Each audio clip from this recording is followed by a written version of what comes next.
This video is sponsored by... I'm just kidding, you know that. We're not big enough for that. I wish though, right? Hi, it's Max and this is Done by Dawn, where we'll be done playing D&D by dawn. Want to read this as a story? Well, here's the next best thing. I have an Archive of Our Own account called Stolen Pride, where this story, The Fractured Crown, is on Archive of Our Own. Go check it out if you want. She isn't a thief, you can tell that much. It's in the way she walks, unhurried, confident, like she has all the time in the world. You've followed people before, but this is different. She isn't checking behind her. Does she know you're here? The palace halls stretch on, endless and gilded. Each step you take feels heavier, like the air itself is pressing down on you. It's too quiet. There were guards before, stationed at the doors, patrolling the halls. But here, there's nothing. Just a flicker of torchlight against marble walls. Then she turns a corner and stops. You barely manage to hold yourself in time, pressing you back against the wall. For a moment, there's nothing. No movement, no sound. And then, you can come out now. Your breath catches in your throat. She's speaking to you. You don't move. Maybe she's bluffing. Maybe she's... If you were planning to be subtle, you failed. She still hasn't turned around. Every instinct screams at you to run, turn back, disappear into the palace shadows. But there's something in her voice, something calm, something assured, like she already knows exactly what's going to happen. And that's what makes you step forward. Slowly, you round the corner, still staying in the shadows though, you don't want to show your face. She's standing in the centre of the hallway, beneath the arch of a grand doorway. A massive wooden door looms behind her, carved with symbols you half recognise, twisting runes, celestial figures, and at the end, 3 women with their hands raised towards the sky.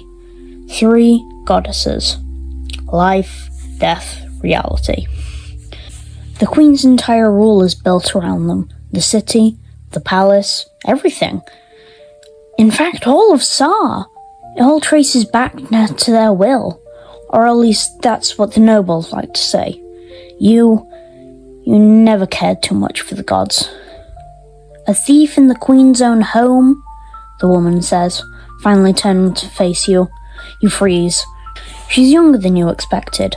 Maybe 15, 16, pale skin, dark eyes that seem to take in everything at once. Her hood of her cloak is down now, revealing long black hair, straight and severe. She looks like she belongs at a funeral, her expression unreadable above her tattooed chin, and a black or purple lipstick.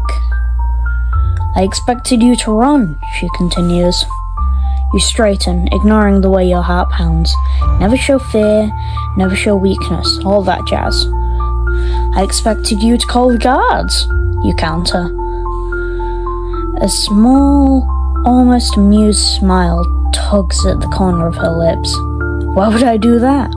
We might both be caught. So she is a thief. That shouldn't be unsettling, but it is. Your fingers twitch at your side, itching towards the dagger hidden at your waist. Come on, 2 thieves are best working together. Let's turn this robbing into a heist, shall we? You step out of the shadows to reveal yourself. Okay, fine. Just no tricks, you say. Together, you walk through the hall and onto the catwalks above the floor. You'd never really seen a catwalk, but known that it's a line of floor with railings suspended above the ground. You look down and feel an immediate hit of vertigo. You must be 40 feet above the ground? Maybe more. The vaults are in the next room from here, she says. How do you know that? You say. Don't you map the places out in your head? I don't really bother, you shrug. You call yourself a thief, but you don't plan your robberies? She slightly scoffs at you. Then her chain of keys drops from her pocket. How did you get those keys anyway? You ask. I smelted them. My dad's a locksmith, you know, she says. You take another look. They're platinum keys. An expensive metal to smelt. Platinum isn't a dime a dozen here. No, quite the opposite. Platinum is so rare that only royals really have enough quantity of it to smelt keys out of it. You look her dead in the eye as she picks them up. Her face shifts to red, then back to white. Who are you? You ask hesitantly. Who do you think I am? She counters, getting up and stepping closer. You hold your ground, but your throat feels dry. Your clothes aren't noble, but they aren't common either, you say.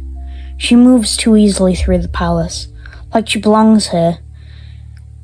And the way she speaks, like she's testing you. An advisor, you guess? She hums, tilting her head. She takes another step. Try again. A priestess? Her smile widens slightly. Another step. Closer. Your stomach twists. A member of the Queen's court? This time she actually laughs. It's soft, almost kind, but there's something behind it. Something sharp. Oh, she murmurs. You really don't know, do you? A cold feeling creeps into your chest, and then she says it. I'm Sola. The name hits you like a blow. Sola? The eldest princess? Your blood turns to ice. The queen has 3 children, everyone knows that. The middle child always takes the throne. The eldest, they're not meant to rule. Their purpose is something different entirely. But Sola was different. She was the queen's firstborn, raised to be the strongest. People whispered about her power, about the way she could move through a room and bend people to her will with just a few words. Sola watches you, her dark eyes glinting. She's too calm, too in control, every instinct screaming at you to get away from her. Your thoughts race. How do you get out? How? Suddenly you jump over the rails and onto another catwalk below you and begin to run. Now's your chance. An arrow darts in front of you as you run, and you quickly become aware of the guards swarming in the ground like bees in a hive. You jump the railing again, and land on a catwalk below you.